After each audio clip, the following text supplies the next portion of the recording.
David. Developing at 6, 2 people dead after a police standoff with a murder suspect. Those officers opened fire on that suspect after they say he shot and killed his stepdaughter. 16 WAPT Scott Simmons is live in Canton where it happened. Scott. Yeah, it all came to an end inside this Coin Laundry behind me where Therese Harris worked. What started as a violent and deadly debate with his stepdaughter ended in a case in what police often refer to as suicide by police. A Canton shopping mall turned crime scene. Yeah, somewhere else, but nothing like this. Not in Canton, no way. Residents didn't know what to make of the police shootout inside this Coin Laundry. This is the wildest one I've ever heard of. But Maggie Anthony saw how it started at this home 1 block away. A fight between a man and a woman outside of a car in this driveway. Next thing, he just raised his arm up, extended, and started shooting into the car. And I heard 5 shots. And there was a child that came out of the car on the back seat on the driver's side. The child was not hurt, but detectives say 52-year-old Therese Harris had shot and killed his own stepdaughter, 29-year-old Melissa Primer.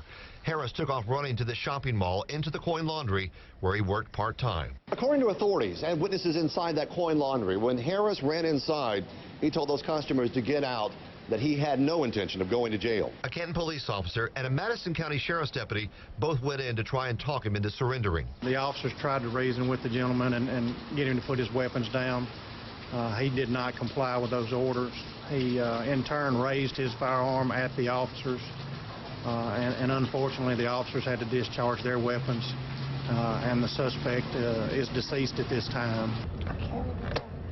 I'm trying to call my dad. It's my dad's brother. Family members, to say the least, were stunned. They said they didn't know what caused the fight or sparked Harris to shoot his own stepdaughter. I can't either. I hadn't heard the full details of it, but it seems though he snapped or something, He was never a hot-headed fellow? Oh, no. Easy going, as far as I know. More work to do for investigators as they try to piece together a chaotic morning that left 2 people dead.